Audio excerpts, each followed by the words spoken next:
Hallo zusammen, liebe Freunde. Hier ist Olga. Das Rezept für diese Brötchen hat 11 Millionen Aufrufe erreicht. Sie sind unglaublich schön. Man kann kaum glauben, wie einfach sie zuzubereiten sind. Ich mache das zum ersten Mal. Ich erzähle und zeige alles genau so, wie es ist. Außerdem werden wir diese Brötchen noch verbessern und unglaublich lecker machen. Alle Mengenangaben findet ihr in der Beschreibung unter dem Video. Zuerst schlagen wir ein Ei bei Zimmertemperatur. In eine Schüssel, geben 3 gehäufte Esslöffel Zucker dazu. Nach Gewicht sind das 75 Gramm. Wir geben eine Prise Vanillin für ein angenehmes Aroma hinzu oder 1 bis 2 Teelöffel Vanillezucker. Für die Geschmacksbalance geben wir eine Prise Salz dazu. Als nächstes gießen wir 250 Milliliter warme Milch hinzu. Bei mir ist das eine kleine Tasse. Die Milch prüfe ich immer mit dem Finger, damit sie nicht zu heiß ist. Die Zutaten verrühren wir mit dem Schneebesen, bis sie sich verbunden haben.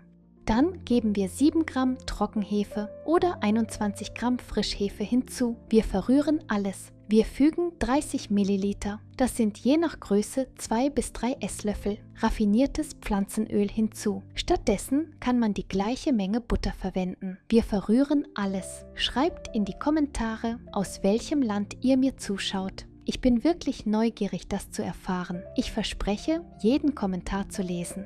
Als nächstes geben wir nach und nach Mehl hinzu. Wir sieben es unbedingt durch ein Sieb. Zu Beginn habe ich eine Tasse Mehl mit 250 Millilitern Volumen hinzugegeben. Nach Gewicht sind das 160 Gramm. Ich knete den Teig mit dem Schneebesen, danach füge ich die zweite Tasse Mehl hinzu. Weitere 160 Gramm. Ich knete den Teig mit einem Spatel oder Löffel. Ich gebe die dritte Tasse Mehl dazu und knete den Teig mit den Händen. Wie ich schon sagte, geben wir das Mehl nach und nach hinzu, da die Zutaten bei jedem unterschiedlich sind und die Menge leicht abweichen kann. Beim ersten Mal habe ich 480 Gramm Mehl gebraucht, genau 3 Tassen.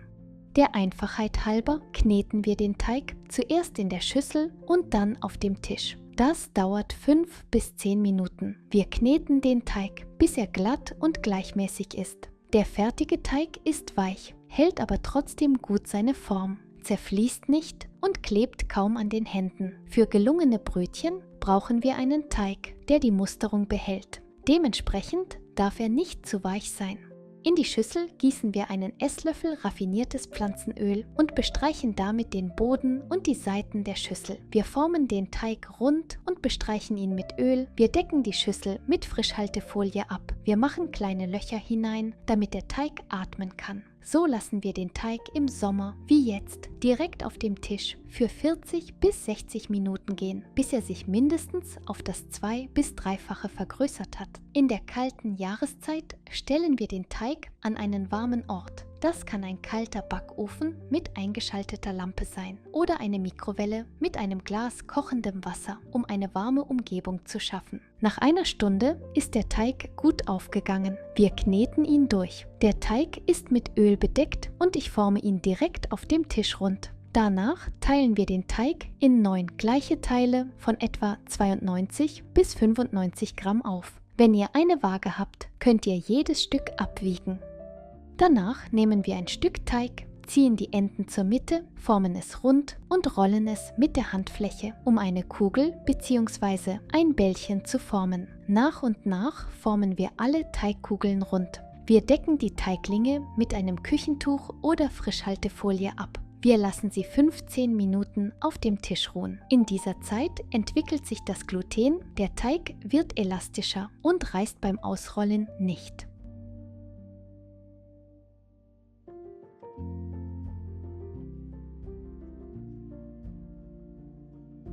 Nach dieser Zeit ist der Teig sogar etwas aufgegangen. Wir nehmen einen Teigling. Wir bestäuben den Tisch mit Mehl, legen die Teigkugel darauf und drücken sie mit den Händen zu einem Fladenblatt. Mit dem Nudelholz rollen wir den Teig zu einem Kreis mit 22 bis 23 cm Durchmesser aus. Danach schneiden wir den Kreis mit einem Messer in 4 Dreiecke und jedes davon nochmals in 3 Dreiecke. Insgesamt sollten es 12 Dreiecke ergeben.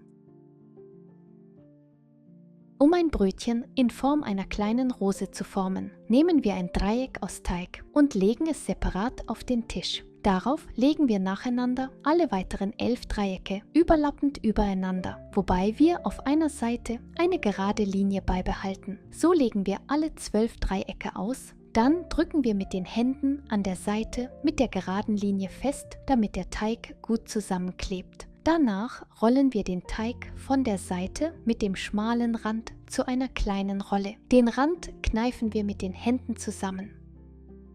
Wir entfalten die Blütenblätter. So entsteht ein schöner Rosenteigling.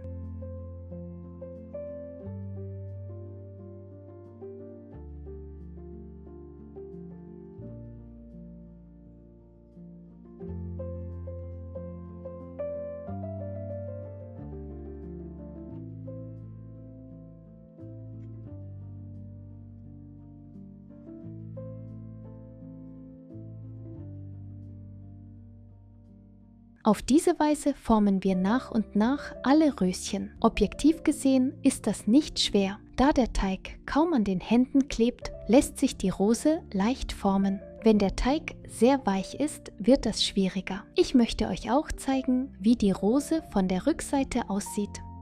Die Teiglinge legen wir auf ein Backblech, das mit Backpapier oder einer Teflonmatte ausgelegt oder einfach mit Öl eingefettet ist. Wir lassen unbedingt etwas Abstand zwischen ihnen. Wir decken die Brötchen mit einem Küchentuch ab und lassen sie 15 bis 20 Minuten auf dem Tisch stehen, damit der Teig aufgeht und an Volumen zunimmt. Für die Glasur oben vermischen wir ein Eigelb mit einem Esslöffel Milch. Wir verrühren alles. Wir bestreichen die Brötchen mit der Eigelb-Milch-Mischung. Wir backen die Teiglinge im vorgeheizten Backofen bei 180 Grad Celsius 20 bis 30 Minuten lang, bis sie goldbraun sind. Bei mir hat das Backen der Brötchen genau 20 Minuten gedauert. Ich bin echt begeistert, denn die Brötchen sind genau wie im Originalrezept geworden. Schön goldbraun wie eine Rosenblüte. Die Brötchen sind von allen Seiten gut durchgebacken. Außerdem sind sie schön weich. Ich lasse sie etwas abkühlen und bestäube sie mit Puderzucker. Objektiv gesehen sehen die Brötchen von außen sehr niedlich und appetitlich aus. Die Krume im Inneren ist weich, luftig und vollständig durchgebacken. Doch dieses Rezept hat seine Feinheiten. Um die schöne Form zu erreichen, ist der Teig von Anfang an etwas fester. Deshalb kann man diese Brötchen nicht als federleicht bezeichnen. Außerdem ist der Teig nur leicht süß und den Brötchen fehlt es insgesamt an Süße. Erst nach dem Backen kam mir die Idee, diese Brötchen mit Zuckersirup zu bestreichen. So werden sie deutlich süßer. Das Rezept dazu verlinke ich euch in der Videobeschreibung. Um das genauer herauszufinden, habe ich eine zweite Portion Teig zubereitet. Diesmal habe ich mehr Zucker in den Teig gegeben, nämlich 125 Gramm. Das sind 5 gehäufte Esslöffel. Da wir mehr Zucker hinzugefügt haben, müssen wir auch etwas mehr Mehl hinzufügen, da Zucker den Teig verflüssigt. Ich habe nur 20 Gramm mehr Mehl hinzugefügt, nämlich 500 Gramm. Der Teig wurde weicher als bei der ersten Variante. Ich war neugierig, was passiert, wenn man den Brötchen eine Füllung hinzufügt. Mit Füllung schmeckt es doch viel besser. Dafür habe ich 12 Dreiecke überlappend übereinander gelegt, den Rand zusammengedrückt und in der Mitte etwas Füllung verteilt. In diesem Fall dickflüssige Marmelade. Man kann auch gekochte Kondensmilch, Mohnfüllung, Schokoladenpaste oder Nussfüllung verwenden. Also eignet sich jede dickflüssige Füllung. Wir drücken den Rand zusammen und entfalten die Blütenblätter. Wir probieren auch eine zweite Variante der Füllung, wie bei klassischen Zuckerschnecken. Dafür bestreichen wir den Teigling mit Butter und bestreuen ihn mit Zucker und Vanillin. Wir rollen ihn genauso auf.